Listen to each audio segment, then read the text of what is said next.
Hello everyone, चलिए शुरू करते हैं आरसीसी में 1000 एमसीक्यू सीरीज का नेक्स्ट पार्ट।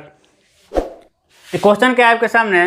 किसी धरण पर भार लगने के बाद एक ही रेशे में किसी संगत परिच्छेद पर विभिन्न प्रतिबल उत्पन्न होते हैं। यह प्रतिबल परिवर्तन परवलय होता है। परवलय की अधिकतम काट कहाँ होती है?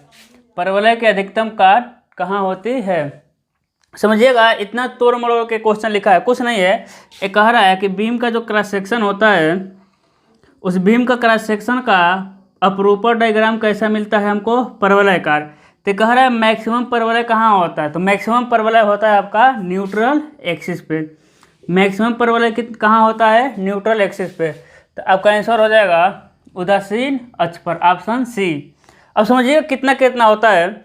सबसे ऊपरी सिरे यानी संपीड़न जोन में, तनन जोन में सबसे निचली सिरे पर कितना होगा? अपरूपण डायग्राम में कितना दिख रहा है आपको? 0। तथा न्यूट्रल एक्सिस पे कितना होता है? 1.5 टाउ एवरेज। कितना होगा कर्तन प्रतिबल? यानी औसत प्रतिबल का 1.5 गुना। तो ये भी आपको याद रखना है। अगले क्वेश्चन में क्या पूछ सकता है कि किसी अनुप्रस्थ काट के अपरूपण प्रतिबल परवलयकार होते हैं तथा सबसे अधिकतम प्रतिबल न्यूट्रल एक्सिस पे होता है, उस प्रतिबल का मान कितना होता है? वो औसत प्रतिबल का कितना होता है? तो हो जाएगा 1.5 टाउ एवरेज। यानी हम कह सकते हैं कि मैक्सिमम अपरूपण प्रतिबल 1.5 गुना होता है औसत अपरूपण प्रतिबल का। तो हम ये भी तो कह सकते हैं कि मैक्सिमम अपरूपण प्रतिबल और एवरेज अपरूपण प्रतिबल का मान कितना होता है? 1.5। ऐसा भी आ सकता है अधिकतम प्रतिबल अपरूपण प्रतिबल तथा औसत अपरूपण प्रतिबल का अनुपात कितना होता है? तो आपको आंसर मिला है 1.5। ठीक है, चलिए अगला क्वेश्चन देखते हैं। जो भी हम एडिशनल डाटा यहाँ लिख रहे हैं ना, उसको आप लोग नोट करते जाइएगा। अगला क्वेश्चन है कि धरण में अपरूपण प्रतिबल वहन करने के लिए ऊर्ध्वाधर छल्लों का अंतराल होता है। कितना होगा आपका? AST × T/Q × B। अब देखिएगा अगला क्वेश्चन है, आरसीसी में छल्लों का अंतराल कितने से अधिक नहीं होना चाहिए? तो छल्लों का अंतराल आप पढ़ेंगे, list of the following is taken. List of the following is taken क्या मिला होगा? 0.75 D और क्या मिला होगा आपको? 300 mm। तो ये तो कुछ है नहीं, इसमें तो कुछ दिख नहीं रहा है, नहीं 0.75 दिख रहा है, नहीं आपको 300 दिख रहा है। लेकिन आप एक चीज़ सोचिएगा, जेड का मान कितना होता है? D-x/3 यही होता है। ये D में से कुछ घटाते हैं, उत्तोलक भुजा D से कुछ कम होता है, होगा ना, क्योंकि D में से हम घटाएंगे तो वही आपका आंसर मिलेगा इसमें, उत्तोलक भुजा, यानी ऑप्शन नंबर सी। कभी भी छल्लों का अंतराल उत्तोलक भुजा से अधिक नहीं रखते हैं। तो ये समझ लीजिए 0.75 D किसके करीब आता है? लगभग उत्तोलक भुजा का। तो उसी पे हमको मिलाना है, ऑप्शन नंबर सी आएगा उत्तोलक भुजा। क्योंकि 300 mm है नहीं, प्रभावी गहराई तो होगा नहीं, हमेशा प्रभावी गहराई से थोड़ा कम ही रखते हैं। प्रभावी गहराई से थोड़ा कम कौन सा मिलेगा आपको? उत्तोलक भुजा। ठीक है, अगला देखते हैं क्वेश्चन कि प्रबलित कंक्रीट धरण में कर्तन प्रतिबल अनुगेय प्रतिबल से अधिक होने पर अपरूपण प्रबलन लगाया जाता है। यह प्रबलन कितने फोर्स के लिए लगाया जाता है ना? अब देखिएगा पहला ऑप्शन क्या है? परिच्छेद में अपरूपण प्रतिबल व कंक्रीट द्वारा प्रतिरोधित अपरूपण प्रतिबल के अंतर के बराबर। दूसरा है समस्त अपरूपण बल वहन करने के लिए। तीसरा है समस्त अपरूपण बल प्लस कंक्रीट द्वारा वहन किया जाने वाला अपरूपण बल का आधा। चौथा है समस्त अपरूपण बल माइनस कंक्रीट द्वारा वहन किए जाने वाला अपरूपण बल, यहाँ रहेगा, का आधा। ठीक है, आधा। अब समझिएगा, अब समझिए, आपका जब हम पढ़ाए थे आपका शियर स्ट्रेस, तो यहाँ आपका मिला था एक VU यानी टोटल शियर फोर्स।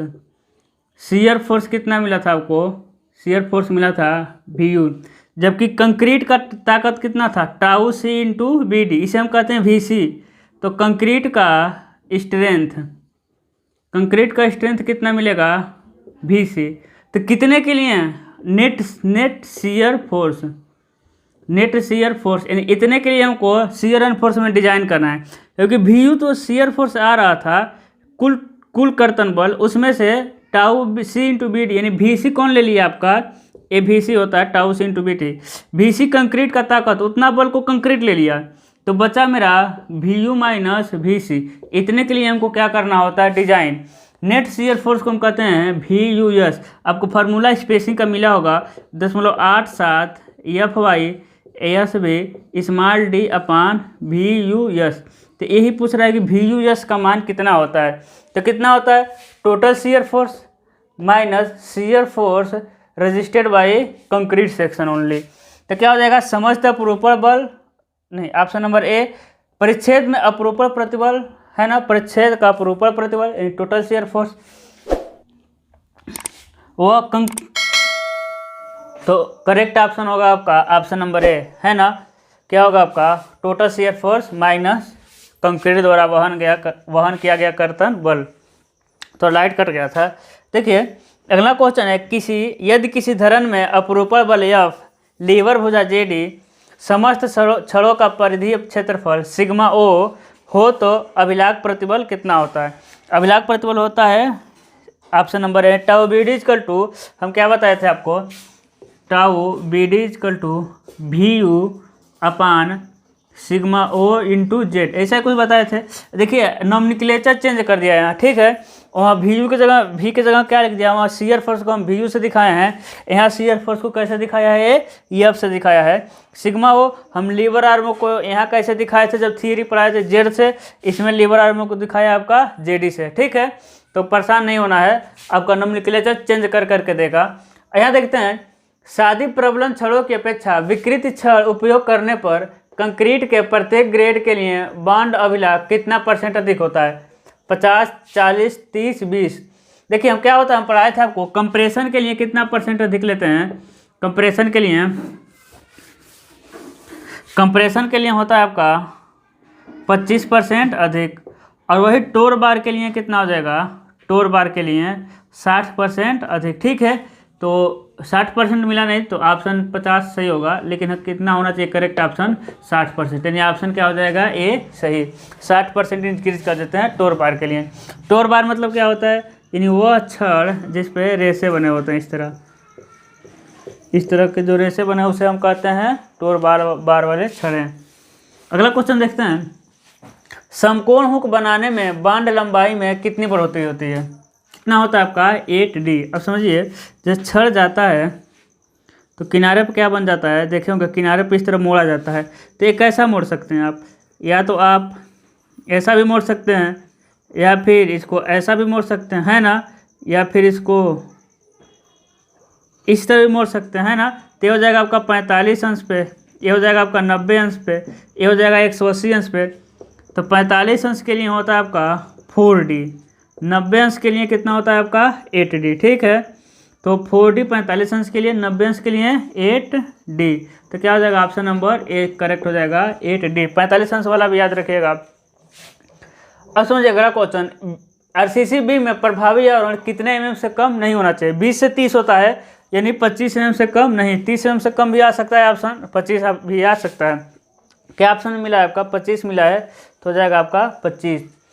अगला क्वेश्चन है कि RCC बीम में प्रभावी आवरण छड़ों के व्यास के पदों में कितने से कम नहीं होना चाहिए। अभी तक प्रभावी आवरण कितना से कम नहीं होना चाहिए, तो 25 mm से कम नहीं होना चाहिए क्या, प्रभावी आवरण। लेकिन व्यास के पद में कितने से कम नहीं होना चाहिए, 2D, यानी 2 फाई, फाई क्या है छड़ का व्यास, 3 फाई, ऐसा कुछ मिला है ना। छड़ के व्यास के बराबर यानी फाई के बराबर, या छड़ के व्यास के 2 गुने से। तो क्या हो जाएगा, ऑप्शन नंबर 2 हो जाएगा करेक्ट, यानी इफेक्टिव कवर का मान छड़ के व्यास के 2 गुने से कम नहीं होना चाहिए।